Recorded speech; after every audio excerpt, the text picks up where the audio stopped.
Hello and welcome back friends. इस video में हम बात करने वाले हैं कि आपका जो क्रेडिट कार्ड का बिल है, अगर उसका आप मिनिमम बिल पेमेंट करते हैं तो उसके क्या क्या नुकसान हैं। आप इसको इमेजिन भी नहीं कर सकते हैं। आपने सोचा होगा कि चलो अगर हम मिनिमम बिल पेमेंट कर देते हैं तो हमें हो सकता है कुछ फ़ायदा होता हो। इस वीडियो में बताने वाला हूँ कि मिनिमम बिल पेमेंट का सिस्टम किस तरह से आपके लिए बहुत ज़्यादा हार्मफुल है और किस तरह से आपको ये बिल ना पेमेंट करने से भी ज़्यादा नुकसान पहुंचाने वाला है। जी हाँ, आप हैरान होंगे कि बिल्कुल बिल पेमेंट करने से अच्छा है कि हम सिर्फ मिनिमम बिल पेमेंट कर दें, लेकिन मैं इस वीडियो में इस बात को गलत साबित करने वाला हूँ आपके लिए। तो चलिए वीडियो को शुरू करते हैं और जानते हैं इस मिनिमम बिल पेमेंट के बारे में। इसके बाद भी एक कंडीशन ऐसी है जिसमें आपको मिनिमम बैलेंस का जो पेमेंट है वो करना ज़रूरी है, नहीं तो आपको पेनल्टी लग जाती है। वो चीज़ भी मैं वीडियो के लास्ट में बताऊँगा। दोस्तों, जब भी क्रेडिट कार्ड का आपका स्टेटमेंट जनरेट होता है तो आपके लिए दो अमाउंट्स होते हैं। पहला अमाउंट होता है टोटल अमाउंट और दूसरा होता है मिनिमम बिल पेमेंट अमाउंट, जिसको पेमेंट करके आप नेक्स्ट मंथ फिर से उसी बिल को जनरेट करवा के उसी अमाउंट को पे कर सकते हैं। लेकिन इसमें नुकसान कितना बड़ा है ये आप इमेजिन भी नहीं कर सकते।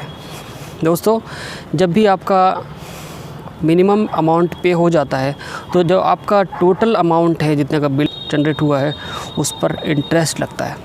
और इंटरेस्ट भी थोड़ा मोड़ा नहीं लगता है, बल्कि 36% पर एनम के हिसाब से इंटरेस्ट लगता है। और एक बड़ा नुकसान और भी है इसका, जो मैं आगे बताने वाला हूँ, कि जिससे आप जो चार्जेस हैं उसको रिकवर भी इसके नहीं कर सकते। अगर भूल के आपका चार्ज कट गया है, दूसरे कंडीशन में रिकवर हो जाता है, लेकिन इस कंडीशन में नहीं होता है, तो वो भी मैं आपको इस वीडियो में बताने वाला हूँ।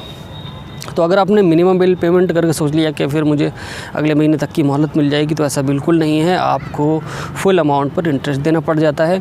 और दूसरी बात ये है कि सभी बैंक्स में 6 महीने में अगर एक बार आप मिस्टेक कोई कर देते हैं ही पेमेंट डिले हो जाता है। यानी आपके पास ऑप्शन रहता है कि आप कस्टमर केयर पर कॉल करके उसका रिवर्सल करवा सकते हैं। तो वन टाइम रिवर्सल वो लोग कर देते हैं एज अ गुडविल जेस्चर।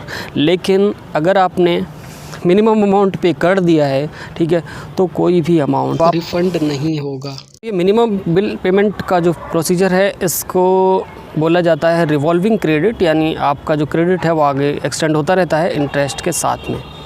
तो इतना ज़्यादा हार्मफुल है कि मैं 2 केसेस आपको बताने वाला हूँ कि इन दोनों केसेस में सबसे ज़्यादा घाटे में कौन रहने वाला है। मिनिमम अमाउंट होता है कि भाई आपका जो अमाउंट है, मान लीजिए 10,000 का बिल जनरेट हुआ, आपको मिनिमम 1,000 पेमेंट करना है। आपने 2,000 भी कर दिया, 3,000 भी कर दिया, 4,000 भी कर दिया, तो वही माना जाएगा कि आपने मिनिमम बिल पेमेंट किया है और आपको पूरे पे इंटरेस्ट लगेगा। लेकिन एक बंदा है जिसने कोई भी पेमेंट नहीं किया, ड्यू डेट निकल गई, वो भूल गया और उसने कोई भी पेमेंट नहीं किया, ठीक है। तो ऐसा बंदा कस्टमर केयर पे कॉल कर सकता है, बोल सकता है कि मुझसे गलती हो गई और पेमेंट मेरा डिले हो गया, इसलिए आप मेरी पेनल्टी वापस कर दें। क्योंकि पेनल्टी लगती है, अगर आप मिनिमम बिल पेमेंट भी नहीं करते हैं तो पेनल्टी लगती है, प्लस इंटरेस्ट चार्जेस लगते हैं। तो आप जब कॉल करेंगे तो कस्टमर केयर की तरफ से मोस्ट ऑफ़ द टाइम्स, अगर 6 मंथ्स में पहली गलती आपकी है, तो जब आप कस्टमर केयर पर कॉल करेंगे तो आपका जो भी पेनल्टी है वो भी, और जो भी इंटरेस्ट आपको चार्ज हो गया है वो भी रिफ़ंड कर दिया जाएगा कस्टमर केयर से, इसको एक मिस्टेक मान करके।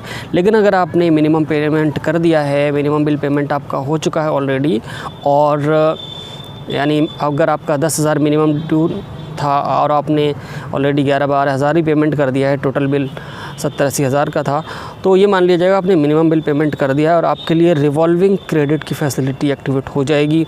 तो अब आप कॉल करके ये नहीं कह सकते कि मुझसे गलती हो गई, मैं बिल पेमेंट नहीं कर पाया, क्योंकि आप ऑलरेडी बिल पेमेंट कर चुके हैं और ये आपकी मिस्टेक नहीं मानी जाएगी।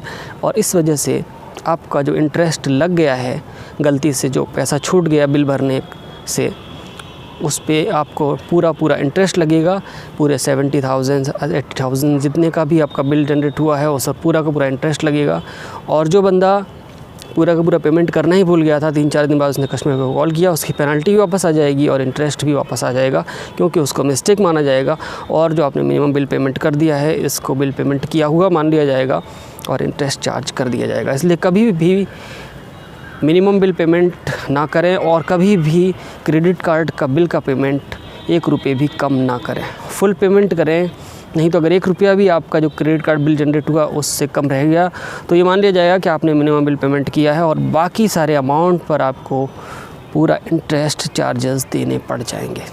इसलिए इस चीज़ को याद रखें, कभी भी मिनिमम बिल पेमेंट ना करें, वरना आपका बहुत ज़्यादा नुकसान हो सकता है।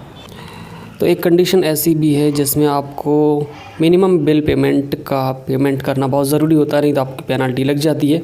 मान लीजिए आपने कहीं से कोई ऑर्डर परचेज़ किया और उसका बिल जनरेट हो गया और उसके बाद आपका ऑर्डर कैंसिल हो गया और रिफ़ंड आ गया और आपकी पूरी की पूरी लिमिट रीइंस्टेट हो गई, लेकिन आपका बिल जनरेट हो चुका है तो आपको बिल पेमेंट करना पड़ेगा। तो ऐसी कंडीशन में आपको फुल बिल का पेमेंट करना ज़रूरी नहीं है, आप मिनिमम बिल अमाउंट का पेमेंट कर दें तो आपको पेनल्टी नहीं लगेगी। लेकिन अगर आपने मिनिमम बैलेंस का अमाउंट भी पे नहीं किया तो आपको पेनल्टी लग जाएगी। तो इस जगह पर आप ज़रूर पेमेंट कर दें जो मिनिमम बिल अमाउंट जनरेट हुआ है वो, और जो एक्स्ट्रा अमाउंट आपके खाते में चला गया है क्रेडिट कार्ड में, जो एक्स्ट्रा अमाउंट आपके क्रेडिट कार्ड में चला गया है एक्सेसिव, उसका आप बाद में रिफ़ंड भी ले सकते हैं।